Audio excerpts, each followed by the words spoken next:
자, 그러면 오늘 또 시작해 보도록 합시다. 자, 오늘 배울 내용은 저번 시간에 배웠던 그 속력 등속도 운동에서 그래프 해석을 조금 더 살펴보도록 하겠습니다. 자, 우리 저번 시간에 배웠던 내용 간략하게 다시 보면 사실 저번 시간과 이번 시간 배운 내용 거의 같을 텐데, 자, 우리가 어제 배운 내용은 저번 시간에 배운 내용은 등속 운동입니다. 등속 운동. 자, 등속 운동이라 함은 속력이 이제 일정한 운동을 말하죠. 자, 우리가 그럼 왜 운동을 이렇게 공부를 하느냐? 궁극적으로는 이제 우리가 운동을 통해서 어떤 에너지라든지 속력이라든지 이런 여러한 정보를 얻어야 되는데 그러려면 일단 물체가 정지, 그냥 맨 땅에 이렇게 정지해 있다. 그러면 당연히 뭐 속력도 없고 뭐 에너지 이런 거, 운동 에너지 뭐 이런 거 측정하기가 없겠죠. 그래서 물체를 움직여서 운동을 시켜서 그걸 우리가 관찰을 해야 됩니다. 그래서 물체를 이런 식으로 운동을 시키는 거죠. 자, 이렇게 자동차를 장난감 자동차를 이렇게 굴리든지 아니면 뭐 집에 건전지, 뭐 딱풀 이런 거를 이제 그냥 쭈루룩 굴리기만 해도 이렇게 쭉 이렇게 진행하는 걸 볼 수가 있죠. 이런 거를 운동을 시켜야 되고 그 운동을 여기 나와 있는 대로 일정한 시간 간격으로 연속 촬영을 해서 우리가 그 분석을 준비를 하는 겁니다. 자, 여기서는 1초마다 촬영을 했고요. 자, 이 촬영을 한 결과 요 자를 이제 대서 자를 미리 깔아두거나 해서 요 간격을 측정을 하면 얘가 1초 동안 몇 센티미터씩 움직였다라는 것이 이제 관찰이 되죠. 그걸 이제 속력으로 환산하면 되겠습니다. 그래서 저번 시간에 했던 게 1초마다 이 자동차의 위치가 자에서 그 반듯한 자에서 몇 센티미터 위에 있는지 이거를 이제 보는 거죠. 그래서 가의 경우에는 이렇게 4, 8, 12 이런 식으로 4cm씩 증가했고요. 나의 경우는 8, 6, 24 이런 식으로 8cm씩 증가했습니다. 자, 우리가 여기서 착안해야 될 첫 번째, 자, 이동거리가 어떻게 증가했다? 일정하게 증가했다. 이게 되게 중요해요. 자, 이동거리가 8 했다가 16 했다가 20 했다가 21 했다가 이렇게 뒤죽박죽으로 증가하는 게 아니라 일정하게 증가하는 것을 등속 운동의 특징입니다. 이동거리가 일정하게 증가한다. 당연히 등속 운동의 특징이 되겠습니다. 등속 운동은 이렇게 이동거리가 규칙적으로 증가합니다. 뭐 4의 배수, 8의 배수 이런 식으로 증가하죠. 자, 그러니까 우리가 촬영을 1초 동안 했기 때문에 바로 우리가 여기서 전에 했던 것처럼 속력을 구할 수가 있겠죠. 자, 속력을 구하려면 위에서 이 8, 16, 24 이런 식의 요 숫자를 통해서 이들의 그 간격을 알아내야 되는 거예요. 요 뺄셈을 하는 거죠.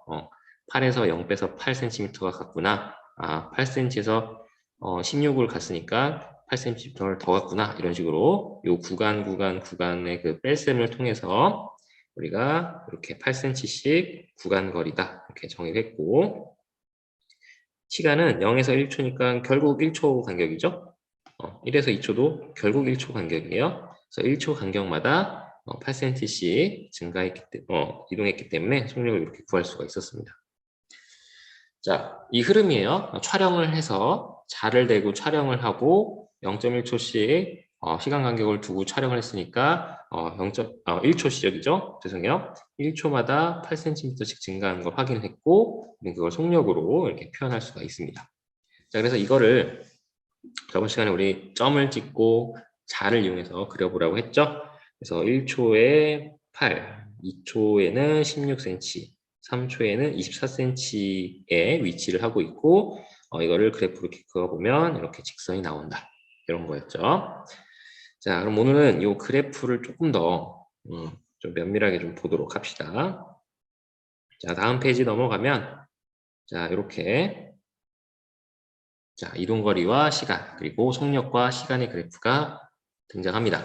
자, 우리 저번 시간에도 얘기했듯이, 자, 요 되게 중요한 내용 써봅시다. 자, 뭐냐면 결국 속력과 시간과 거리의 관계예요. 자, 여기다가 써보면 우리 속력은 거리, 정의에 의해서 자, 시간분에 어떤 일정한 시간분에 얼마큼 이동했냐라고 하는 이동 거리로 우리가 나타낼 수 있었죠. 자, 그런데 자, 이동 거리는 여기 세로축에 표현이 되어 있고 시간은 가로축에 표현이 되어 있습니다. 그죠? 자, 세로축은 이동 거리고 가로축은 시간입니다. 자, 우리가 그래프를 보면 가장 먼저 봐야 될 건 이 두 녀석이에요. 그죠? 도대체 뭐를 그린 건지를 파악을 해야 되니까 모양을 보는 게 아니라 일단 X축과 Y축이 뭔지를 먼저 첫 번째로 보고 그 다음 모양을 보는 거예요. 자, 그럼 이동거리와 시간이 이렇게 있으니까 이동거리는 여기다가 나타냈고 시간은 여기다 나타냈네. 그럼 속력은 어디다 나타냈느냐? 이 그림 모양을 나타낸 겁니다.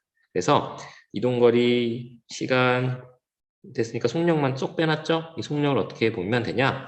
자, 이 그래프를 이 식과 연결시켜서 이해해주면 되겠죠?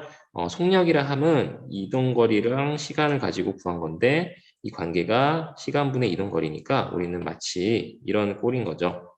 그래프에서 기울기, 그래프에서 기울기 A는 X분의 Y 이렇게 이해하고 있잖아요. 우리 수학에서 여러분들 많이 공부하죠, 수학은. 이렇게 해서 A는 X분의 Y라는 그런 형태의 꼴이니까 결국 기울기죠, 기울기.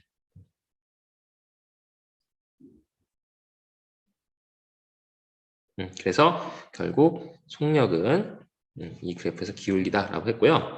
자, 기울기가 이 속력인데 즉 이 가파른 정도가 속력이에요. 가파른 정도. 왜냐면 시간은 똑같은 시간 동안 얼마큼 이동했느냐니까 만약에 이렇게 가파르다면 똑같은 시간 동안 더 멀리 이동을 한 거죠.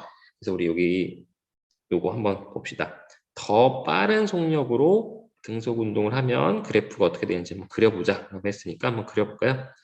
더 빠른 속력, 더 빠른 속력, 더 빠른 속력이라면 얘네들의 아까 속력의 기울기라고 했으니까 더 빠른 속력이면 기울기를 더 급하게 그리면 되겠죠. 이렇게. 만약에 더 느린 속력이다. 더 느린 속력이다. 그러면 이렇게 그리면 되겠죠. 색깔을 좀 아까 위에서 나가 더 빨랐으니까 초록색으로 이렇게 그려봅시다. 그리고 더 느린 거는 파란색으로 이렇게 그려봅시다. 이렇게. 적어볼까요? 더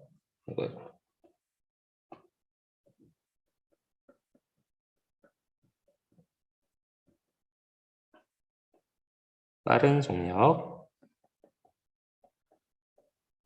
여기는 더 느린 속력. 자, 이렇게 그래프를 그려주면 되겠고, 이 기울기가, 요 각도, 요 기울기가 가파르면 가파라질수록 빠른 거죠. 왜냐면 똑같은 시간 동안 더 멀리 이동한 거니까. 반면에 이 기울기가 이렇게 완만해지면 완만해질수록 느린 거죠. 똑같은 거리를 이동하더라도 시간이 오래 걸린 거니까요. 그래서 기울어진 직선 모양의 그래프가 나오는데, 자, 반드시 자, 직선으로 그려야 됩니다.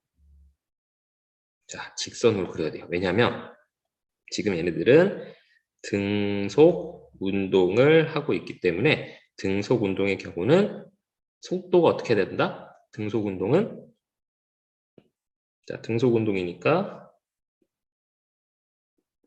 속력이 일정하다. 그죠? 속력이 일정하다라는 얘기는 자, 이 그래프에서 속력은 곧 기울기라고 했으니까 속력이 기울기라고 했으니까 이 속력이라는 단어 대신 기울기를 넣어주면 기울기가 일정하다. 이런 말이 되죠. 속력이 일정하다는 기울기가 일정하다. 그죠? 속력이 일정하다, 기울기가 일정하다. 자, 기울기가 일정하다는 말은 그래프에서 도형에서 직선이다. 다 똑같은 말입니다. 다 똑같은 말이에요. 아이고.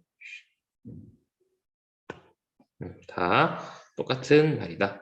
속력이 일정하다, 기울기가 일정하다. 그래서 그것이 직선이다. 다 같은 말입니다. 그래서 요 공식, 요 그래프와 요 개념을 좀 잘 이해해주면 좋을 것 같아요. 자, 그러니까 삐뚤빼뚤 그리면 안 된다는 얘기죠. 이런 식으로 그리면 안 돼요. 직선으로 이쁘게 그려야 돼요. 이쁘게 이렇게. 자, 그 다음은 이제 그 옆에 그래프를 보면 자, 속력이 나와 있어요. 속력. 자, 그래프를 해석할 때 가장 먼저 해야 될 거 모양 보는 게 아니라 세로와 가로에 뭐가 있는지 보는 거였죠. 자, 세로에는 속력이라고 써여 있고요. 가로는 시간이라고 쓰여 있네요. 그럼 속력과 시간을 나타내고 그럼 이동거리는 어디냐? 이동거리를 이 안에서 우리가 찾아내면 돼요. 자, 어떻게 찾아내면 되냐? 자, 우리 방금 요 공식 여기 이제 요 공식이었죠? 요 공식을 조금 변형만 시킬 거예요. 좀 어떻게 변형시키냐?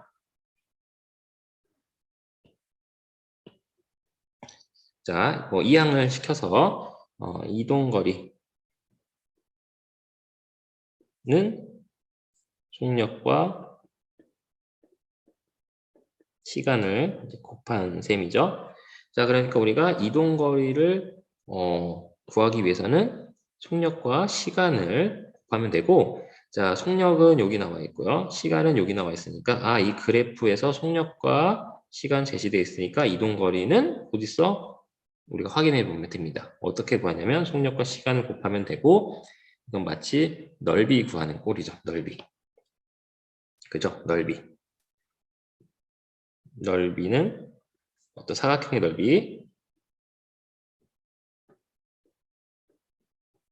사각형의 넓이는 속력, 세로 곱하기 가로. 그죠? 사각형의 넓이는 세로 곱하기 가로니까 이 모양이랑 똑같죠?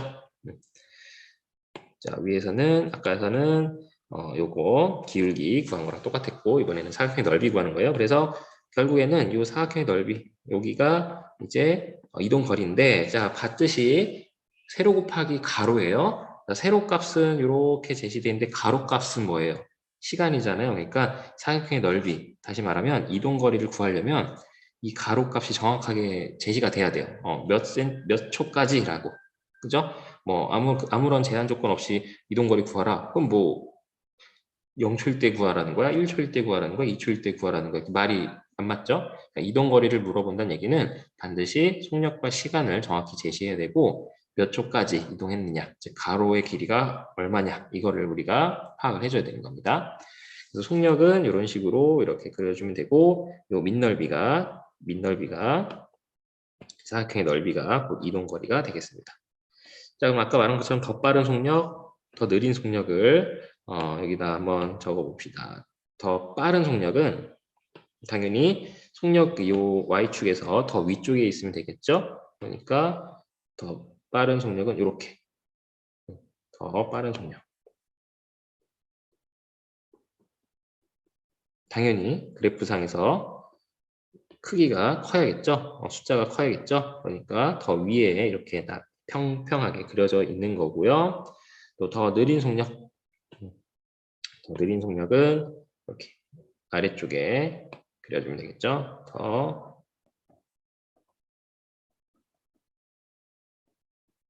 더 느린 속력이고, 자, 이 그래프에서의 특징도 일단은 직선이 돼야겠죠. 그죠? 왜냐하면 속력이 일정해야 되니까 5면 5 이런 식으로 높이가 다 일정해야 되니까 당연히 이렇게 올라갔다 내려갔다 하지 않고 직선으로 이렇게 일정해야 되고요. 그 다음에 이게 속력이 변하지 않으려면 이런 직선, 또 이런 직선 두 가지 직선은 변하는 거죠. 얘는 점점 증가하는 거고 얘는 점점 감소하는 거잖아요. 그러니까 변하지 않으려면 이렇게 평행하게 직선이 나와야 된다. 시간축의 나라 안에서 직선이 나와야 된다. 이렇게 우리가 해석을 해주면 되겠습니다. 자, 그래서 그래프를 해석할 때 첫 번째 가로하고 세로에 뭐가 있는지 보고 그 다음 모양을 보는 겁니다. 가로, 세로에 뭐가 있는지 보고 그 다음 모양이 어떻게 되는지 보면 되고요. 이동거리와 시간의 그래프에서는 자, 속력을 알아내기 위해서 우리 기울기를 파악해 주면 됩니다. 이 기울기. 그다음에 속력과 시간에서는 뭐를 파악해 줘야 되냐? 요 이동거리를 우리가 확인해 줄 수 있는데 요 민넓이. 그래서 똑같은 만약에 요 시간까지 이동한 거리를 구하라라고 하면 당연히 파란색 사각형이 제일 작고요. 느리니까 이동거리가 제일 적겠죠. 그리고 초록색 사각형이 제일 넓을 거예요. 당연히 속력이 빠른 거니까 더 멀리 이동을 했겠죠. 그죠? 자, 이렇게 해서 우리가 그래프 해석을 해볼 수가 있습니다. 자, 어디까지나 이거는 등속 운동에 해당하는 그래프예요. 그래프를 그리는 방법, 뭐 아까 말한 것처럼 이렇게 자동차를 굴려서 자, 이렇게 자동차를 굴리고 촬영을 하고 그다음에 자 가지고 보고 그런 다음에 표 만들고 그리고 점 찍어서 그래프를 그리는 것까지는 어느 운동 방법이나 다 똑같이 적용해서 우리가 운동을 분석하는 거예요. 근데 그런 결과물 있죠, 결과물. 이 그래프의 모양은 어떻게 운동을 했느냐로 당연히 어떤 모양인지 다 달라지겠죠. 그러니까 등속 운동은 이런 그래프 모양이다. 또 우리가 다음에 배울 자유낙하 운동, 속력이 더 빨라지는 운동은 또 모양 달라질 거예요, 당연히 이 그래프 모양이. 그래서 운동마다의 그래프 모양이 조금씩 다릅니다. 근데 뭐 걱정할 건 없고 두 가지 종류밖에 없어요. 우리가 중학교 때 배울 거 등속 운동하고 자유낙하 운동 두 가지밖에 없으니까 둘 중에 하나를 미리 이렇게 기억을 잘 해놓고 있다가 보면 되겠죠. 자, 그럼 등속 운동 특징 조금만 더 살펴보고 마치죠. 자, 등속으로 운동하는 장난감 자동차는 자, 여기 나오죠. 이동 거리가 시간에 비례하여 커진다. 자, 시간에 비례하여 커진다. 자, 시간에 비례하여 커진다는 말 자체가 일정하게 커진답니다. 그렇죠? 일정하게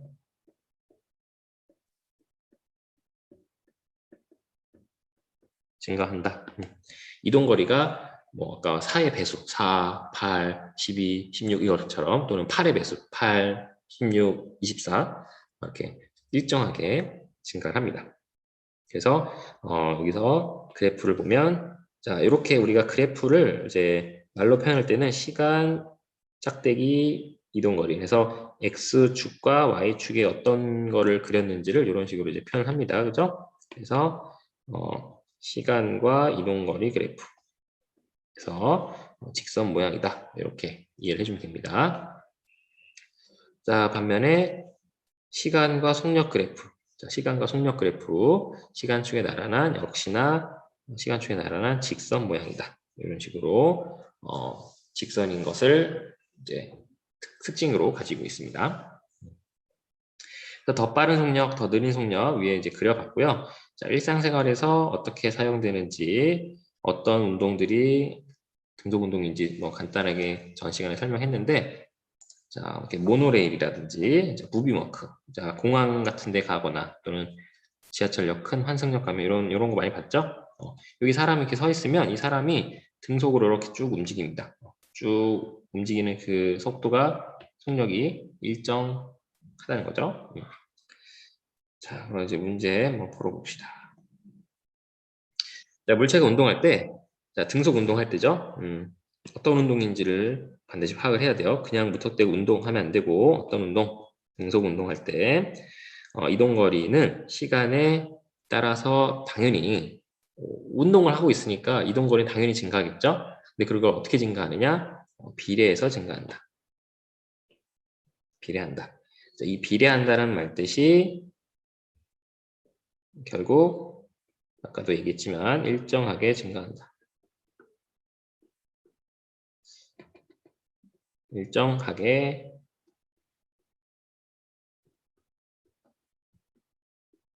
증가한다는 얘기고요.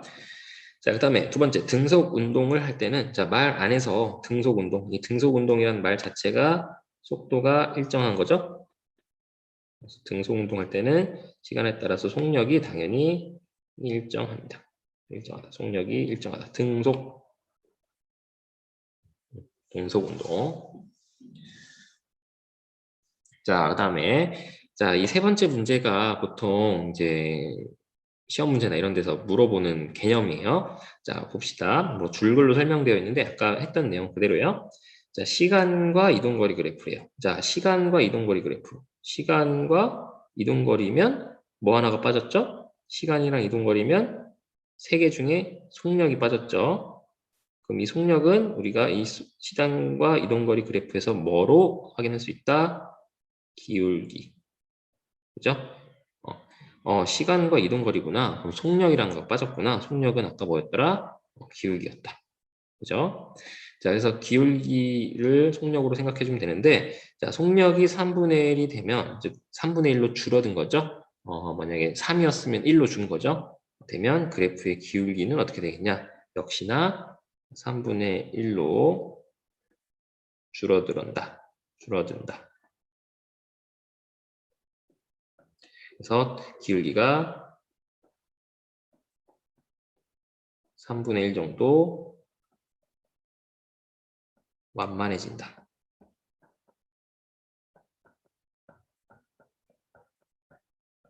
자, 똑같은 얘기예요. 속력과 기울기는 같은 개념이에요. 그래프에서 이렇게 보면 되겠고, 자, 오른쪽에도 보면 자, 이 등속 운동을 놀이기구에서도 볼 수 있는데 대표적으로 자이로 드롭.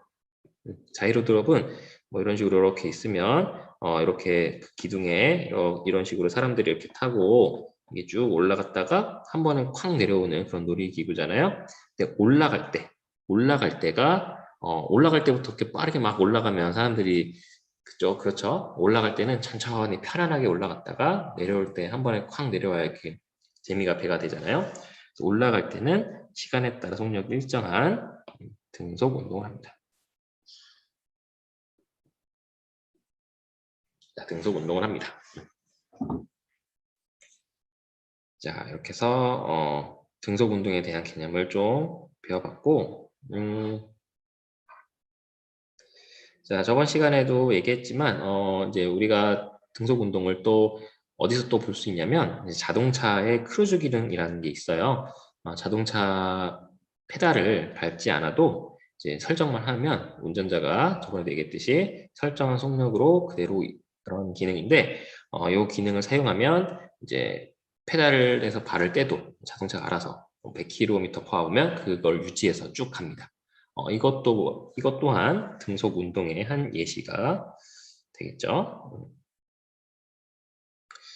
자, 그래서 오늘은 등속 운동에 대해서 다시 한번 더 살펴봤고, 그래프를 조금 더 한번 살펴봤어요. 그래서 더 빠른 속력 그래프는 어떻게 그려지고, 더 느린 속력 그래프는 어떻게 그려지는지를 좀 알아봤습니다. 다음 시간은 이제 등속 운동 말고 조금 더 복잡한 운동을 할 거예요. 조금 더 복잡한 운동이 뭐냐면 이번에는 속력이 조금 변해요. 아까는 이제 방금 우리가 배운 것까지는 속력이 일정한 운동이었는데 다음 시간에 배울 내용은 속력이 조금 변해요. 속력이 일정하면 좀 재미가 없잖아요. 단조롭잖아요. 속력이 좀 변하는 운동을 할 거고 이왕이면 속력이 변할 때 증가할 수도 있고 또 속력이 감소할 수도 있겠죠.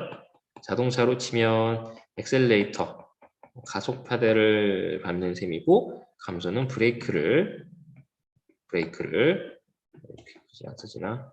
브레이크를 밟는 꼴일 텐데 이왕이면 증가하는 쪽으로 공부를 해봅시다. 뭐 똑같긴 한데 그래도 증가하는 쪽으로 공부를 해볼 거고 속력이 증가하는 운동 중에서 가장 대표적인 게 자유낙하입니다. 자유낙하, 즉 물체를 공중에서 떨어뜨리는 이 운동이 속력이 증가하는 운동입니다. 그래서 오늘은 속력이 일정한 운동을 배워봤지만 다음 시간에는 속력이 증가하는 운동을 배울 거다. 근데 속력이 증가하는 운동 중에서 우리가 가장 관찰하기 쉽고 실험하기 좋은 운동은 자유낙하다. 그래서 우리가 자유낙하 운동을 배우는 겁니다. 뜬금없이 자유낙하 나오는 게 아니라 이런 흐름이다 하는 거 기억을 해주면 좋겠습니다. 자, 그럼 오늘은 여기까지 하고 다시 줌으로 와서 인사하고 마치도록 하죠.